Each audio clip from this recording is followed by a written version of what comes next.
Deixa-me perguntar isto, Dr. Ricardo. A equipa que está bem não se mexe, costuma-se dizer. Portanto, qual é o problema? Eu acho que isto é um problema que não tem problema, não é? Que é um falso problema, que estamos perante uma situação dessas, porque se o setor funciona bem, se os gastos que o Estado tem são mais baratos do que aquele que há no estrangeiro. Estamos aqui a falar de quê, de facto? Não, eu, de facto, não compreendo. Dá-me a sensação de que isto é um preconceito como outro qualquer. Contra o setor convencional. Contra o setor. Digamos que é uma borbulha que está ali que não se aguenta bem. Porque o setor, o que é que pode oferecer ao Estado neste momento? É a capacidade de chegar a uma solução para este crescimento anual. Que o Estado não tem. Que o Estado não tem. Temos as infraestruturas no terreno, temos os recursos humanos, temos os recursos financeiros, conhecemos a gestão, sabemos gerir uma clínica de diálise. Qual é o problema de se entender connosco? Sim. Eu ia dizer o seguinte, nós temos assistido ao longo destes anos à diabolização das duas maiores empresas do setor, acusando-as de capturar... Acha que o problema é um monopólio, digamos assim, não é? O duopólio. Há essa acusação. Okay. E eu gostaria de dizer o seguinte, as duas empresas associadas na Anadial, juntamente com outros associados clínicas independentes, nunca usaram da sua força para impor qualquer espécie de preço ou para exigir qualquer espécie de preço. A Anadial, ao longo dos anos, sempre teve uma posição dialogante com o Governo.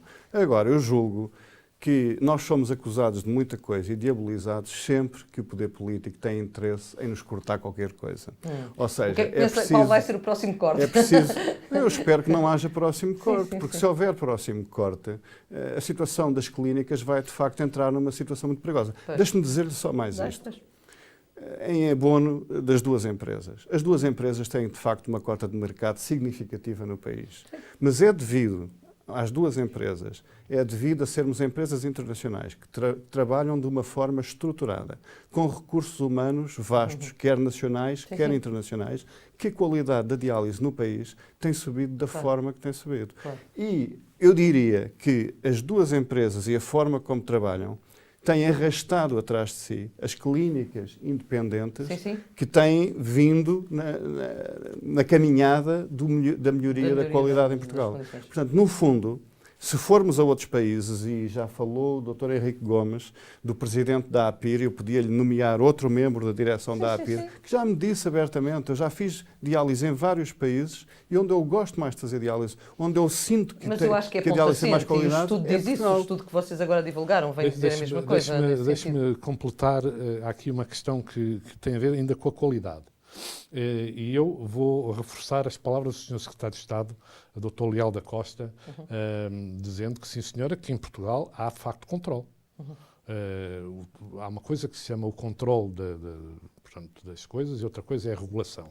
Mas há de facto controle. Há auditorias externas, ou seja, o Estado tem comissões de verificação externa, técnica que todos os anos vão às diálises verificar como elas estão a funcionar, que pedem processos, que veem processos, que avaliam processos, aleatoriamente. Portanto, as pessoas da diálise não sabem quais são os processos que eles vão pedir. E há mais. A auditoria da Comissão de Acompanhamento em hemodiálise, que todos os semestres... Portanto, está bem auditada, está bem...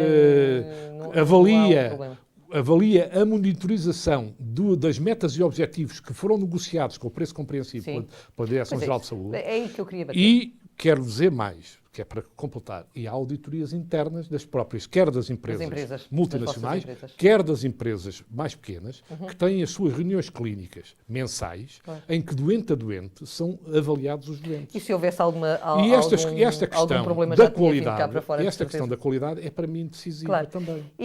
Agora, quando nós dizemos e dizemos com alguma preocupação que estamos preocupados com estes cortes cegos sobre a qualidade daquilo que andamos a fazer, vai-me desculpar, mas é uma necessidade absoluta de nós refletirmos sobre isto. E do próprio Governo refletir sobre isto. Porque se naturalmente houve decisões que se tomaram em Assembleia Geral da Anadial, no sentido de, porque o corte foi cego, e nós na altura já dissemos ao Sr. Ministro que teria que haver conversas sobre reformulações da situação, porque já temíamos que houvesse problemas, o problema naturalmente que é isso que estamos à espera que o Ministério faça, que é nos chame para nós, com eles, conjuntamente, conseguirmos encontrar soluções que evitem a degradação da qualidade ou que pelo menos minorem a degradação da qualidade. Estão abertos nesse sentido. Eu queria só acrescentar, não sei se posso. Pode, doutor, pode. Sobre a qualidade, dizer que para além da diálise em Portugal ser muito boa, fruto de facto de um peso relativamente importante das duas empresas internacionais, o preço compreensivo também contribuiu para a qualidade da diálise. É aí que eu queria bater. Dr. Ricardo da Silva, estamos aqui a falar do preço compreensivo. Nós sabemos que os doentes em diálise são doentes muito específicos. Não, são doentes crónicos, de facto, mas são doentes muito específicos. Não tem nada a ver com os outros doentes, com diabetes, com asma e tudo isso. E não estou a desvalorizar os outros. Estes são específicos, têm necessidades diferentes. Basta o facto de terem de ir fazer, de facto, um tratamento de X em X dias, todas as semanas, para serem diferentes. E o que eu questionava aqui era isto. Vamos continuar, de facto, a manter a possibilidade destes doentes serem tratados ou não? E estou aqui já a ir mais longe. Todos nós nos lembramos de alguém que há pouco tempo defendeu que a partir dos 65 anos os doentes com diálise deviam pagar do seu bolso. Isto é uma questão que incomodou toda a gente, felizmente que incomodou toda a gente, não é? Como é que é?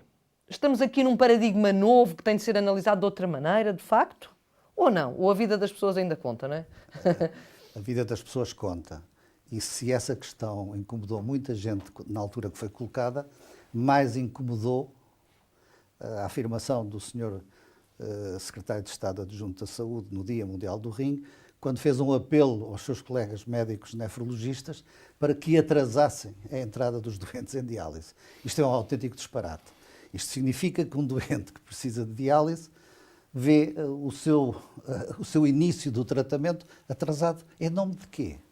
Em nome da poupança dos tostões e a vida do doente não conta. Mas é isso. Portanto, de facto, assim não, com estes tem de haver prioridades, não é? Tem de haver prioridades e, de facto, o preço compreensivo é um preço... O que é que engloba o preço compreensivo? Para que lá para casa as pessoas entendam do que é que estamos a falar, não é? É que não é só o tratamento. Aquilo que o setor convencionado está a dar aos doentes em diálise não é apenas o tratamento. De ir lá e fazerem o tratamento. Há mais do que isso, não é? Exatamente. O paradigma mudou-se quando se passou de um preço por acto, que era o existente anteriormente, onde se pagava apenas o tratamento. Portanto, a ligação do doente à máquina, aquelas X horas, etc. Hoje em dia, com o preço compreensivo, paga-se esse tratamento e dá-se a medicação específica para o doente renal, faz-se as análises que o doente renal precisa, de acordo com os protocolos das clínicas, fazem-se os exames complementares que o doente precisa, faz-se a manutenção e, às vezes, a criação do seu acesso vascular, que era um problema que estava sem resolver há mais de 20 anos pelo Serviço Nacional de Saúde. Faz-se, se ele precisar também, a sua unidade de sangue, se ele precisar ou não. E, portanto, isso tudo é o chamado preço compreensivo. Se antes se pagava a sessão, agora este preço compreensivo é um preço com uma responsabilidade global, semanal. Que é muito mais fácil, portanto, muito mais benéfico para o doente em termos de qualidade de vida, que não tem de andar de uns lados para os outros a fazer os exames, etc. Exatamente. E a gestão clínica do doente é muito mais próxima, com um preço compreensivo. E o médico os enfermeiros, a clínica fazem o seguimento. O senhor tomou o seu antidiabético ou não tomou, isto, tomou aquilo. Claro. É muito mais próximo do doente. Doutor, ia falar. Sim. De facto, o preço compreensivo contribuiu para a melhoria da qualidade.